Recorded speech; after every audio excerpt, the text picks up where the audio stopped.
Hello प्यारे विद्यार्थियों, मैं ब्रजेंद्र यादव आप सभी का फिजिक्स 121 में स्वागत करता हूं। फिजिक्स की इस ओजस्वी कड़ी में आज हम लोग पढ़ने वाले हैं क्लास 10th की फिजिक्स। और जैसा कि विद्यार्थी लगातार 2-3 दिन से कमेंट किए जा रहे हैं कि सर हमारा भी ध्यान दीजिए, हमें भी अपना लाइट वाला चैप्टर पढ़ाइए, तो बस आपका हुआ इंतज़ार ख़त्म।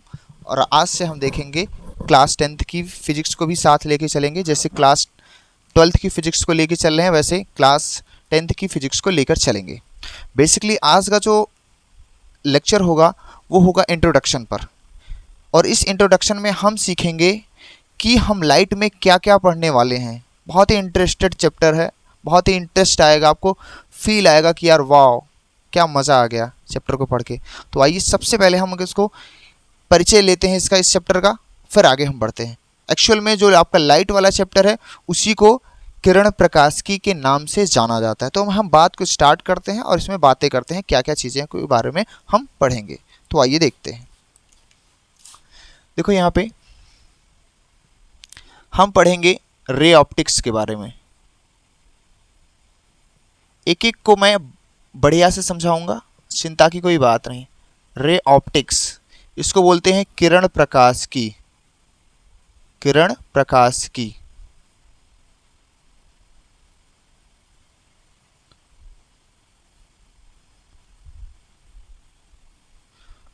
ये हमारा क्या रहेगा, किरण प्रकाशिकी।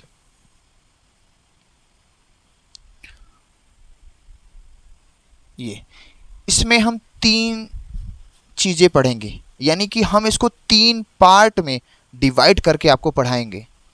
ठीक है, देखो पहला क्या रहेगा हमारे यहाँ,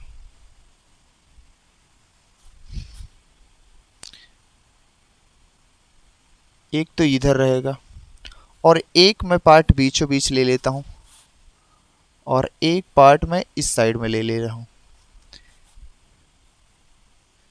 ठीक है, 3 पार्ट में हम लोग पढ़ने वाले हैं। तो देखिए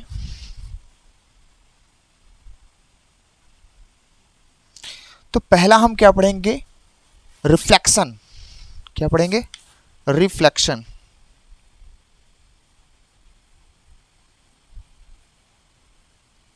इसको बोलते हैं हिंदी में परावर्तन। इंग्लिश हिंदी दोनों का ध्यान देते हुए चलेंगे। क्या पढ़ेंगे, परावर्तन के बारे में। इस पे हम डिटेल में बात करते हैं। दूसरी चीज को मैंने बांट दिया है रिफ्लेक्शन में। रिफ्रैक्शन है, फ्लेक्शन नहीं है, रिफ्रैक्शन। इसको बोलते हैं अपवर्तन। क्या बोलते हैं, अपवर्तन।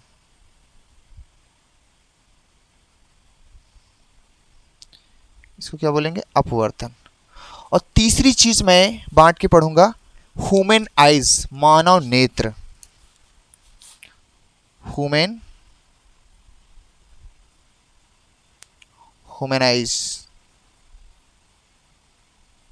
मानव नेत्र। जी,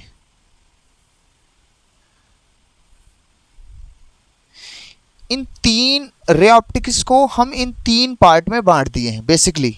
और इसमें आपका लाइट का पूरा चैप्टर हम खत्म करेंगे। क्या क्या पढ़ने वाले हैं, सब टॉपिक पे जो मेन टॉपिक्स उस पर हम बात करने वाले हैं। देखो इसमें हम रिफ्लेक्शन में क्या पढ़ेंगे, सॉरी रिफ्लेक्शन में यानी परावर्तन में क्या पढ़ेंगे, प्रकाश का परावर्तन किसे कहते हैं। ठीक है, और प्रकाश परावर्तन के नियम क्या हैं, है ना। कुछ पॉइंट मैं लिखते चलता हूँ। देखो जैसे पहला पॉइंट हम लोग पढ़ेंगे, इस तरह क्या क्या पढ़ेंगे, मेन पॉइंट। समतल दर्पण पर परावर्तन पढ़ेंगे भाई। समतल दर्पण पर परावर्तन की बात करेंगे। किसकी बात करेंगे, समतल दर्पण पर परावर्तन की बात करेंगे। दूसरी बात रहेगी गोलीय दर्पण। गोलीय दर्पण पर परावर्तन की बात होगी। गोलीय दर्पण में हम लोग 2 प्रकार से, गोलीय दर्पण में हम लोग 2 प्रकार से दर्पण पढ़ेंगे। एक का नाम रहेगा अवतल दर्पण, एक का नाम रहेगा उत्तल दर्पण। फिर हम इसी में पढ़ेंगे अवतल दर्पण द्वारा प्रतिबिंब का बनना, उत्तल दर्पण द्वारा प्रतिबिंब का बनना। इसी में पढ़ेंगे फोकस दूरी क्या है, मुख्य अक्ष क्या है, वक्रता केंद्र क्या है, वक्रता त्रिज्या क्या है, फोकस दूरी क्या है, संयुग्मी फोकस क्या है। ये सारी चीज़ों को हम एक एक के बारे में बात करेंगे। रेखीय आवर्धन क्या है, सब चीज़ों पर हम बात करेंगे डिटेल में। मैं मेन पॉइंट बता रहा हूँ। तीसरी बात हम इसमें करेंगे, तीसरी बात ये रहेगी कि जो हम दर्पण है, दर्पण जो पढ़ेंगे, दर्पण परावर्तन के, दर्पण परावर्तन के सिद्धांत पर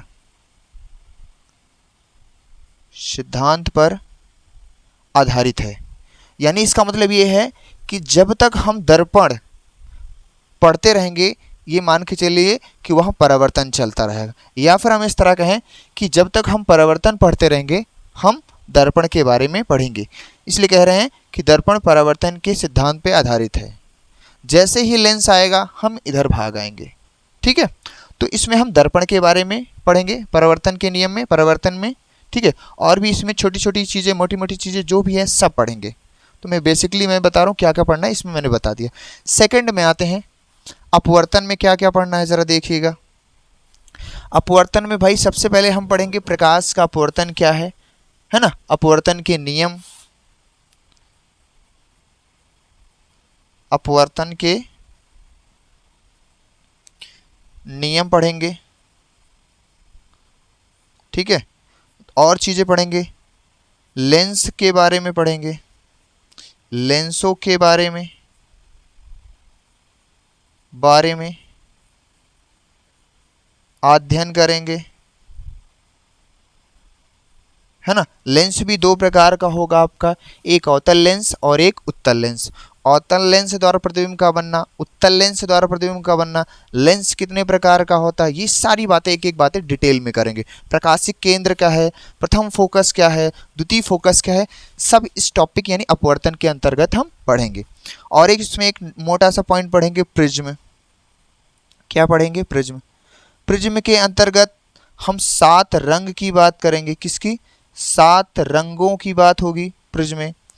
प्रिज्म के अंतर्गत हम क्या करेंगे, 7 रंगों की बात करेंगे। जब किसी प्रिज्म पर श्वेत प्रकाश डाला जाता है तो वह 7 रंगों की पट्टियां दिखाई देती है।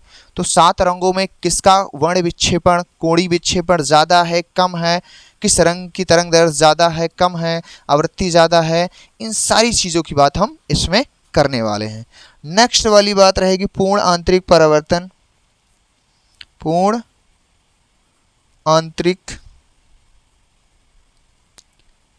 परावर्तन, यानी इसमें हम पूर्ण आंतरिक परावर्तन या अपवर्तन के उदाहरण में हम पढ़ेंगे सूर्य उगते समय, सूर्य डूबते समय लाल क्यों होता है, आकाश नीला क्यों दिखाई देता है जबकि इसका वास्तविक रंग काला है, रेड लाइट लाल क्यों बनाई जाती है, इन सब के बारे में देखेंगे। बहुत ही मज़ा आने वाला है, ठीक है इसमें। और इसमें हम टॉपिक पढ़ेंगे क्रांतिक कोण पढ़ेंगे, क्रांतिक कोण के बारे में पढ़ेंगे, अपवर्तनांक इसमें पढ़ेंगे, ठीक है। ये सारी चीज़ें हम लोग क्या करेंगे इस चैप्टर के दौरान, यानी कि अपवर्तन के अंतर्गत पढ़ेंगे। थोड़ा अपवर्तन थोड़ा आपसे परावर्तन से ज़्यादा है, इसमें बहुत सारी चीज़ें को हम लोग पढ़ने वाले हैं। और भी चीज़ें हैं जो मैं मेन चीज़ें हैं वो सब मैं बता रहा हूँ, और भी काम की चीज़ें होंगी जो इसके दौरान हम पढ़ेंगे। जब अपवर्तन पढ़ेंगे तो इसमें हम सारी चीज़ों को देखते चलेंगे। अब आता है मानव नेत्र में। देखो मानव नेत्र भाई बहुत ही काम का है चैप्टर भाई। मानव नेत्र में क्या है, फील आ जाएगी भाई कि इसमें क्या क्या पढ़ने वाले हैं। आँख के बारे में पढ़ेंगे, आँख का बाहरी आवरण, अंदर का आवरण, आँख की व्यास कितनी होती है, आँख कितने मांसपेशियों से बना है, आँख का रक्तक पटल, दृढ़ पटल, आइरिस, पुतली, रेटिना, ये सब क्या क्या चीज़ें हैं सब पता चलेगा। नेत्रदान के समय हम क्या दान करते हैं ये चीज़ भी हम सीखने वाले हैं। जैसे हम लोग कभी कभी कम सोए हुए हैं या हमारे आँख में खोंचा लग जाता है तो हमारी आँख लाल पड़ जाती है, क्यों ऐसा होता है, ये सारी बात हम इसमें करेंगे। और जैसे कोई कुत्ता हो, बिल्ली हो, गाय हो, भैंस हो, सियार हो, जब रात में इनको टार्च मारा जाता है, लाइट दिया जाता है तो इनकी आँख चमकती है, क्यों ऐसा होता है, ये सब देखेंगे। और आंख के रोग के बारे में देखेंगे, निकट दृष्टि दोष क्या है, दूर दृष्टि दोष क्या है, जरा दृष्टि दोष क्या है, आबिंदुकता रोग क्या है, वर्णाधता रोग क्या है, इन सब का कारण देखेंगे और सबका निवारण देखेंगे। बहुत ही इंटरेस्ट आएगा, बहुत ही मजा आने वाला है। तो इसमें हम क्या क्या पढ़ेंगे भाई, रेटिना पढ़ेंगे, क्या पढ़ेंगे, रेटिना के बारे में पढ़ेंगे। किसके बारे में पढ़ेंगे, रेटिना के बारे में। रेटिना रहेगा, बहुत सारी चीजें रहेंगी, अंधबिंदु, ये सब मतलब सब टॉपिक्स रहेगा इसमें। हम आंख के अगर रोग की बात करें तो निकट दृष्टि दोष, निकट दृष्टि दोष, दोष की बात करेंगे, इसका कारण और निवारण भी देखेंगे। दूर दृष्टि दोष की बात करेंगे, दृष्टि दोष, दोष की बात करेंगे, कारण निवारण इसका भी देखेंगे। फिर हम लोग जरा दृष्टि दोष, जरा दृष्टि दोष के बारे में बात करेंगे, दोष के बारे में बात करेंगे। एक होगा हमारा आबिंदुकता, आबिंदुकता रहेगा, ये रोग एक पढ़ेंगे। बहुत ये रोगों सारे आँख के सारे रोग हम लोग यहाँ पे मेनली जो रोग होते हैं वो सब पढ़ लेंगे। और भी ऐसे ढेर सारे टॉपिक्स पढ़ेंगे। वर्णाधता पढ़ेंगे, कलर विजन, कलर विजन जैसे कलर विजन जिसको हो जाता है, क्या होता है, रंगों का भेद नहीं बता पाता, यह रोग जन्मजात से होता है, इसका निवारण करना संभव नहीं है। सब चीज़ों को हम डिटेल में देखेंगे। और इस रे ऑप्टिक्स को, जिसको आप लाइट चैप्टर के नाम से जानते हैं, उसको हम लोग क्या बोलते हैं, रे ऑप्टिक्स, किरण प्रकाश की। इस किरण प्रकाश की में लगभग मैंने सब कुछ बता दिया है जो मोटा मोटा सा हमें पढ़ना है। और इस चैप्टर बहुत ही इंटरेस्ट होगा। अब यहाँ पर क्या होता है कि दो प्रकार से विद्यार्थी मिलेंगे। एक तो ऐसे विद्यार्थी मिलेंगे कि वाओ, हमें लाइट के चैप्टर में तो बहुत कुछ सीखने वाले को मिलेगा, क्योंकि दर्पण का प्रवर्तन पढ़ेंगे, समतल दर्पण पढ़ेंगे, कैसे क्या है, अपवर्तन का नियम, लेंस के बारे में पढ़ेंगे, प्रिज्म के बारे में, आँख के बारे में बहुत ही इंटरेस्टेड होंगे। और लेकिन कुछ विद्यार्थी ऐसे भी होंगे, अरे इतना ज़्यादा कौन पढ़ेगा, कैसे होगा, कैसे तैयार। तो दो तरीके से छात्र हो सकते हैं। तो जो इसमें मन लगाएगा वो सब कुछ पाएगा, जो मन नहीं लगाएगा उसको कुछ नहीं मिलने वाला है। तो ये चीज़ें हम पढ़ेंगे। और मैं अब नेक्स्ट टॉपिक पर बात करता हूँ कि जो लाइट है, जो प्रकाश है, उसका नेचर कैसा होता है, उस पर बात करते हैं। फिर हम और आगे बढ़ते हैं, ठीक है। इसको मैं मेटता हूँ।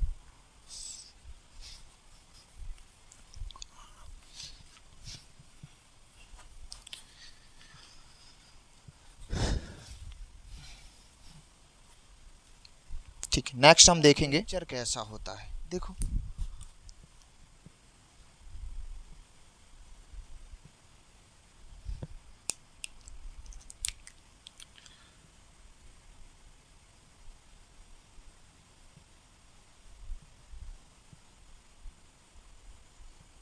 इस प्रकाश की में हम क्या देखेंगे कि प्रकाश का नेचर कैसा होता है। देखें, प्रकाश का नेचर, प्रकाश की प्रकृति। देखो, प्रकाश की जो प्रकृति है वैज्ञानिकों ने दो प्रकार से बताई है। प्रकाश की प्रकृति को वैज्ञानिकों ने दो प्रकार से बताया है। एक है कणों की प्रकृति और एक है तरंगों की प्रकृति। देखना, समझिएगा। एक क्या है,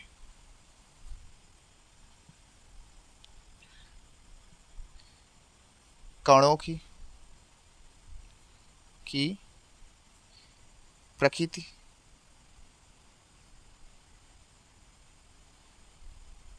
दूसरा है हमारे यहाँ तरंगों की या तरंग की प्रकृति, तरंगों की प्रकृति।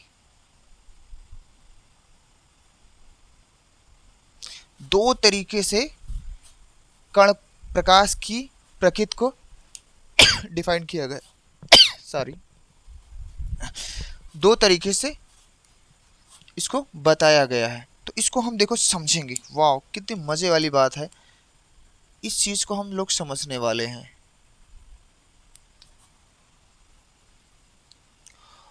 अब ये तरंगों की जो प्रकृति है और कणों की जो प्रकृति है, कणों की प्रकृति के बारे में न्यूटन साहब ने बताया था। किसने बताया था? न्यूटन साहब ने। आगे चल के आप जब बड़ी वाली क्लास में आएंगे, न्यूटन का कणिका सिद्धांत पढ़ाया जाता है, उसमें से ये लिखा है कि कण, जो प्रकाश है, कणों से मिलकर बना है, या एक कण होता है, छोटे छोटे छोटे छोटे पार्टिकल्स हैं, और इसमें क्या है, इस तरंगों की प्रकृति को हाइगेंस नाम के वैज्ञानिक ने बताया। हाइगेंस, ये आपके यहाँ हालांकि 10th वाले विद्यार्थियों के लिए ये तरंगों की प्रकृति नहीं पढ़ना है, ये वेव ऑप्टिक्स है, तरंग प्रकाश की है, ये क्लास 12th में आएंगे तब हम सीखेंगे। लेकिन अभी से थोड़ा थोड़ा मोटा मोटा आइडिया ले लेते हैं कि क्या कैसे काम करता है।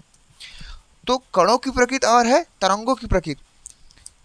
कणों की प्रकृति के न्यूटन साहब ने बताया, और भी वैज्ञानिक हैं जिन्होंने बताया था, और इधर भी और भी वैज्ञानिक हैं जिन्होंने बताया था, जिसका नाम है यंग है। तो इन सब में हम क्या पढ़ते हैं, कणों की प्रकृति में प्रकाश का अपवर्तन, परावर्तन, प्रिज्म, ये सारी चीजें जो भी मैं इससे पहले बताया, वो सब चीजें हम कणों की प्रकृति में पढ़ते हैं। और इसमें क्या है, तरंग के रूप में पढ़ते हैं कि प्रकाश एक तरंग है। इसमें हम विवर्तन के बारे में पढ़ते हैं, व्यतिकरण के बारे में पढ़ते हैं, ध्रुवण के बारे में पढ़ते हैं, इन सब के बारे में पढ़ते हैं। हालांकि मेरे कोर्स में नहीं है अभी के लिए, लेकिन जैसे ही आप बड़ी क्लास में आओगे तो ये आपको सीखने को मिलेगा। इसमें न्यूटन साहब बोले कि प्रकाश कणों का एक पुंज है। क्या बोले ये? प्रकाश, चल नहीं रहा है, प्रकाश कणों का एक पुंज है। पुंज है कहने का मतलब है कि प्रकाश छोटे छोटे छोटे छोटे छोटे छोटे छोटे कणों से मिलकर है, इस तरह से, इससे छोटे छोटे छोटे छोटे छोटे छोटे छोटे छोटे कणों से मिलकर इस तरह से प्रकाश बना है। और दूसरा उन्होंने ये कहा कि प्रकाश सीधी रेखा में, यानी रेक्टिलिनियर होता है। प्रकाश क्या होता है? रेक्टिलिनियर उन्होंने बोला। ये प्रकाश क्या है? सरल रेखी गति करता है। इन्होंने बताया प्रकाश सरल रेखी गति करता है। कैसे, जरा देखो। पहली बात तो कणों को उन्होंने पुंज, प्रकाश के कणों को पुंज बोला। पुंज का मतलब ये छोटे छोटे छोटे छोटे छोटे जो कण हैं, ये क्या है, एक ऐसे सीधी लाइन में गति करते हैं। क्या करते हैं? एक सीधी लाइन में गति करते हैं। ये न्यूटन साहब ने अपने कणों की प्रकृति में बताया, और इसीलिए हम कहते हैं कि प्रकाश सीधी रेखा में गमन करता है। और दूसरी बात ये भी बोलते हैं कि प्रकाश विद्युत चुंबकीय तरंग के रूप में भी चलता है। ये हाइगेंस नाम के वैज्ञानिक ने बताया, यंग नाम के वैज्ञानिकों ने, इन सब लोगों ने बताया। इसमें हम क्या क्या पढ़ेंगे भाई? व्यतिकरण पढ़ेंगे, व्यतिकरण के बारे में पढ़ेंगे, विवर्तन पढ़ेंगे, जब हम 12th में आएंगे, ध्रुवण रहेगा। ये सब क्या है? तरंगों की प्रकृति को प्रदर्शित करते हैं। ठीक है, उस पर हम ज़्यादा बात नहीं करेंगे, लेकिन इतना पता होना चाहिए कि ये भी चीज़ें हैं कि तरंगों की प्रकृति, कणों की प्रकृति। अब मान के चलो इस पर बहुत सारे वैज्ञानिकों ने रिसर्च किया। अब जानते हो हुआ क्या? कणों की प्रकृति, न्यूटन ने कहा कणों की प्रकृति है, हाइगेंस ने कहा तरंगों की प्रकृति है। अब मान के चलो कि तरंगों की प्रकृति, यानी कि तरंग की तरह प्रकाश चलता है, ये बात को साबित करने के लिए हाइगेंस ने बहुत कोशिश की, लेकिन न्यूटन का थोड़ा तानाशाही व्यक्ति था, इसके आगे कोई किसी की चलती नहीं। तो उस टाइम के दौरान पर कणों की प्रकृति से को ही प्रकाश को माना गया। लेकिन हाइगेंस के मर जाने के बाद लगभग 100 साल के बाद यंग नाम के वैज्ञानिक ने एक्सपेरिमेंटली प्रयोग करके बताया कि जो एक्चुअल में प्रकाश है वो तरंगों की प्रकृति को भी प्रदर्शित करता है। तब जाके उनकी इस बात को माना गया और बताया गया कि प्रकाश की दैप्ति प्रकृति होती है। प्रकाश कणों के रूप में भी चलता है, सीधी रेखा में भी चलता है, विद्युत चुंबकीय तरंगों के रूप में चलता है। तो इस प्रकार से कंक्लूजन निकाला गया कि कुछ घटनाओं में, देखो, कुछ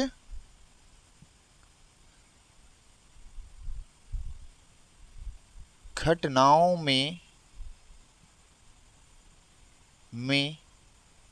प्रकाश कण की प्रकृति पर कार्य करता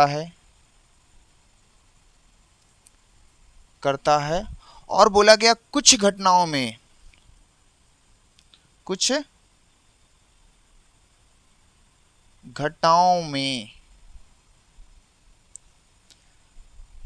तरंग की प्रकृति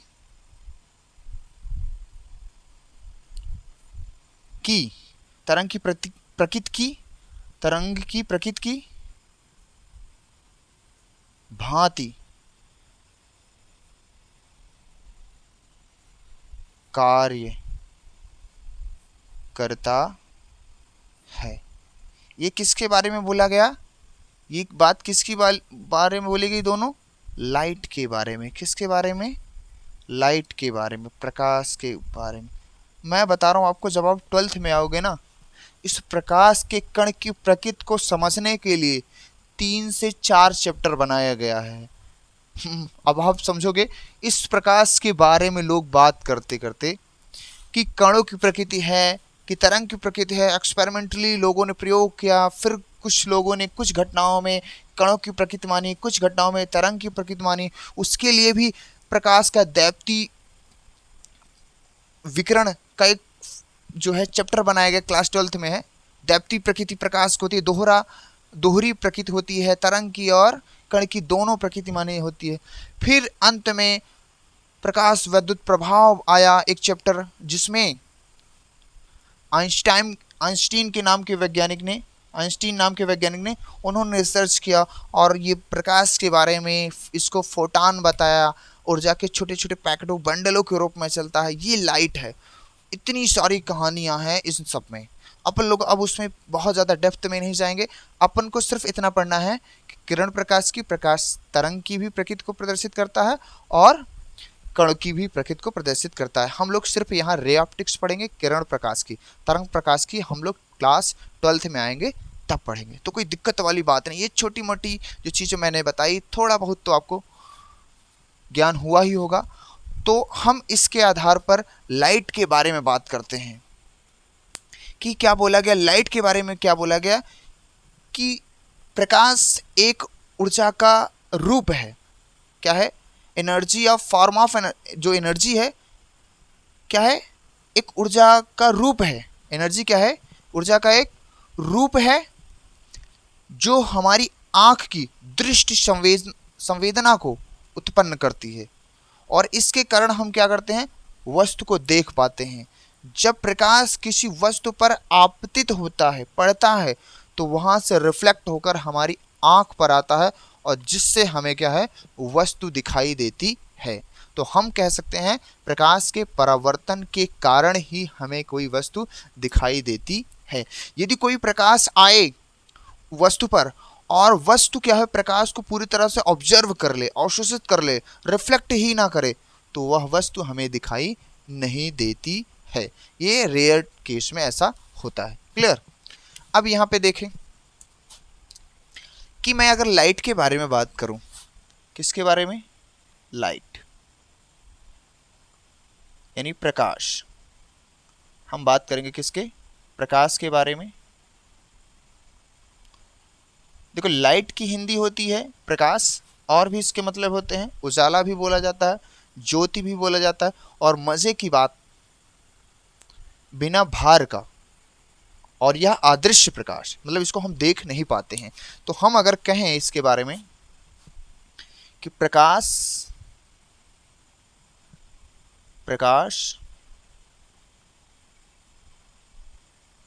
ऊर्जा का एक रूप है। प्रकाश ऊर्जा का क्या है? एक रूप है। ठीक है, प्रकाश ऊर्जा का एक रूप है जो हमारी आँख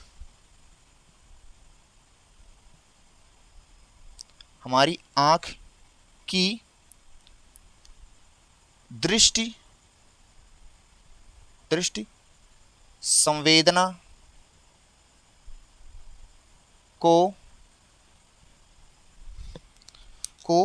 उत्पन्न करता है, उत्पन्न करता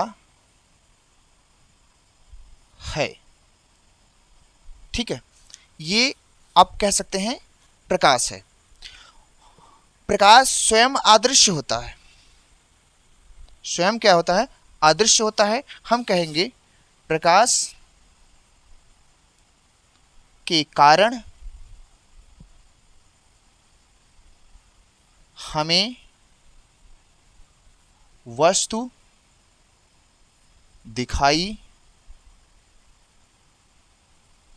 देती है, ये हम कह सकते हैं कि प्रकाश के कारण हमें वस्तु क्या होती है? दिखाई देती है। अब थोड़ा और इसको समझते हैं। अर्थात इसका कहने का मतलब है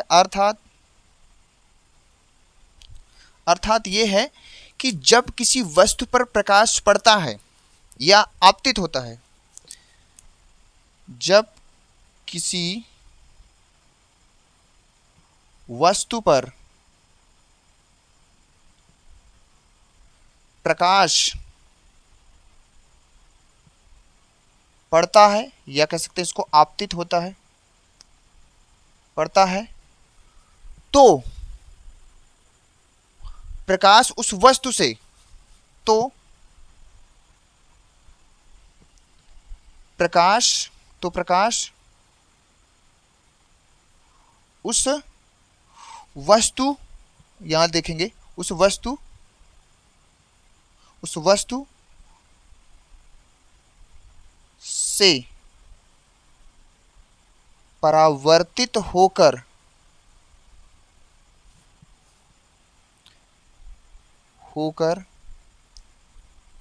हमारी आंख से टकराता है। हमारी परिवर्तित होकर हमारी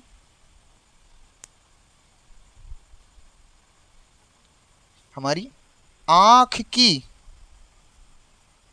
रेटिना से टकराता है, जिससे हमें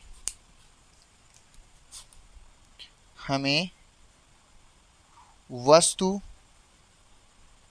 दिखाई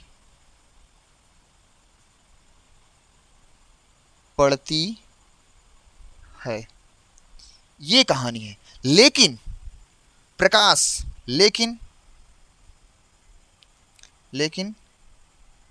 प्रकाश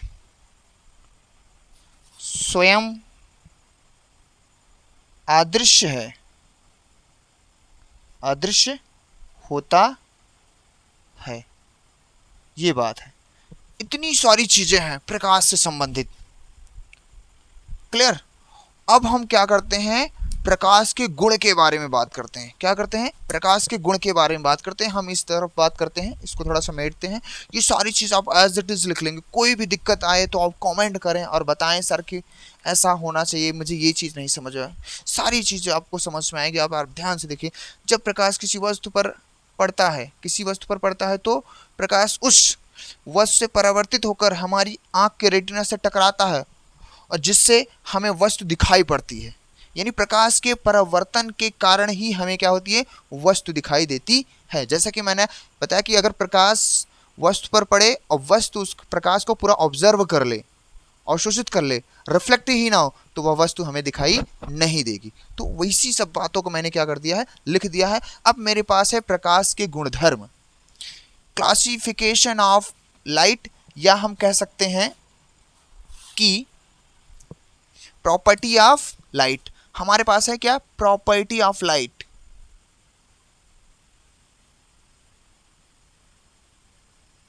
प्रॉपर्टीज ऑफ लाइट। हम लोग पढ़ेंगे प्रकाश के गुणधर्म। प्रकाश के गुणधर्म हम लोग किसके बात करने वाले हैं? प्रकाश के गुणधर्म के बारे में। ये भी काम की चीज है। देखो पहला क्या है? प्रकाश क्या होता है? अदृश्य होता है। स्वयं कैसा होता है? अदृश्य होता है। लेकिन इसके परावर्तन के कारण हमें क्या होते हैं? वस्तु दिखाई देती है। पहली बात ये है, ठीक है। प्रकाश अदृश्य होता है, हमें यानी दिखाई नहीं देता, अदृश्य होता है, होता है। लेकिन इसके परावर्तन से, यानी वस्तु के परावर्तन से हो जाएगा, इसके परावर्तन से वस्तु हमें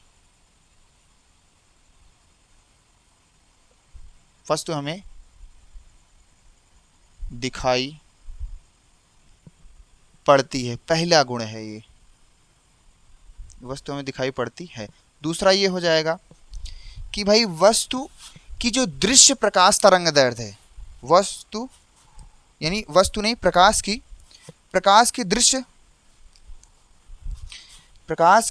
सॉरी कहाँ गया मार्कर, प्रकाश की दृश्य तरंगदैर्घ्य, प्रकाश की दृश्य तरंगदैर्घ्य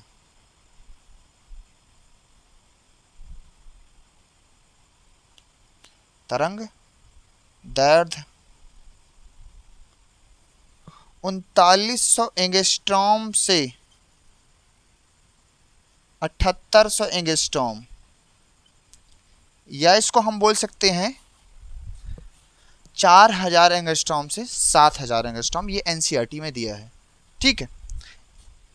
प्रकाश की दृश्य तरंगदैर्घ्य 3900 एंगस्ट्रॉम से 7800 एंगस्ट्रॉम होती है। ये इसका दूसरा गुण है। और प्रकाश में ये एक गुण और है, ये कि निर्वात में प्रकाश की चाल सबसे अधिक होती है। निर्वात में प्रकाश की चाल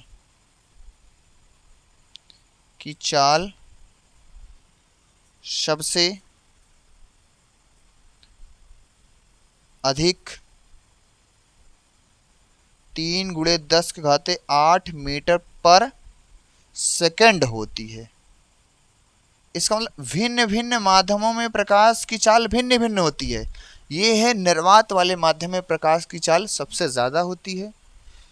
जल में प्रकाश की चाल 2.25 × 10⁵ मीटर 8 मीटर होती है, ठीक है। फिर कांच में प्रकाश की चाल होती है 2 × 10⁸ मीटर पर सेकंड। इस तरह से चाल होती है।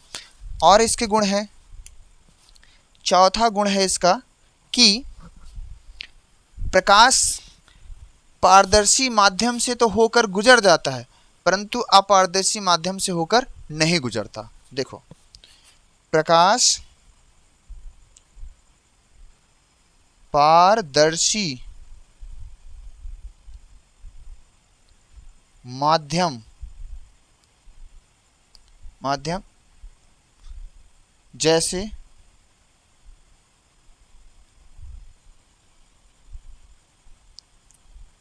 वायु, इसको मैं मेट देता हूं इस चीज को,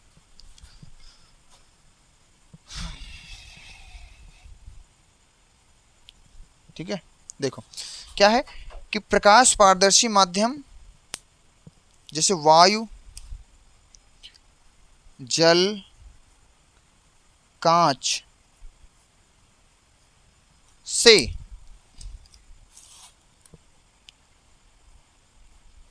गुजर जाता है, परंतु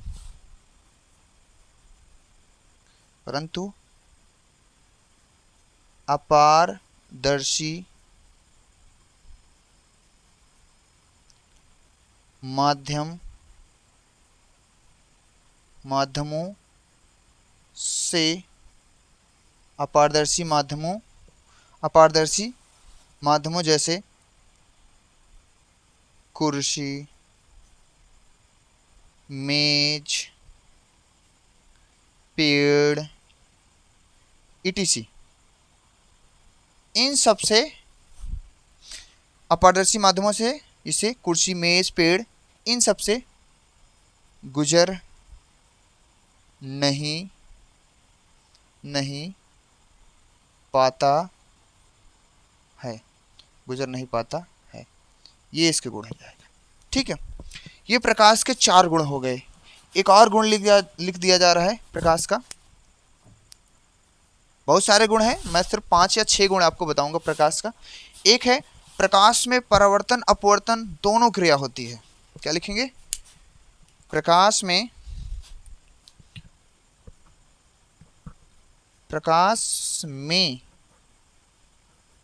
परावर्तन तथा अपवर्तन की क्रिया होती है। ये तो भाई हम लोग जानते ही हैं ये। और एक छठा पॉइंट इधर साइड में हम लिख दे रहे हैं कि छठा इसका पॉइंट ये है कि प्रकाश में भाई और भी गुण होते हैं, जैसा कि प्रकाश व्यतिकरण और विवर्तन को प्रदर्शित करता है। ठीक है, अदृश्य हो गया, प्रकाश चाल हो गई, इसका दृश्य तरंग दैर्ध्य हो गया, कौन से माध्यम में गुजरता है, इस तरह हो गया। तो प्रकाश और भी लिख दिया जाए,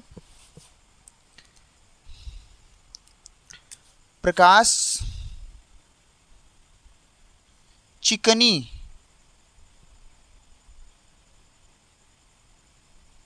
सतह से टकरा कर परावर्तित हो जाता है। क्या हो जाता है? परावर्तित हो जाता है। ये मैं 6 पॉइंट आपके प्रकाश के गुण से संबंधित चीजें मैं बता दी, हाँ? और आप इसको एज इट इज आप क्या करें, लिख लें। अब मैं उम्मीद करता हूं कि सारा टॉपिक आपका क्लियर है। अब कोई भी जो टॉपिक्स मैंने पढ़ाया है, अगर आपको कहीं दिक्कत आती है तो आप हमें कमेंट करके ज़रूर बताएं कि सर यहाँ पर दिक्कत है, या आप इस चीज़ को बताइए। अगर आप ध्यान से समझेंगे चीज़ों को तो सारी चीज़ें क्लियर है। तो मैं बस आज के लिए इस क्लास को यहीं पर समाप्त करूँगा, लेकिन मैं कक्षा 10 के विद्यार्थियों से कहना चाहूँगा, अगर ये वीडियो आपको पसंद आया है, आपको अच्छा लगा है, तो अपने दोस्तों को ज़रूर शेयर करें और लाइक करें, कमेंट करें और चैनल को सब्सक्राइब करें और दोस्तों से भी सब्सक्राइब करवाएं। हम आपको मिलते हैं अगले वीडियो में, तब तक के लिए बाय बाय, टेक केयर।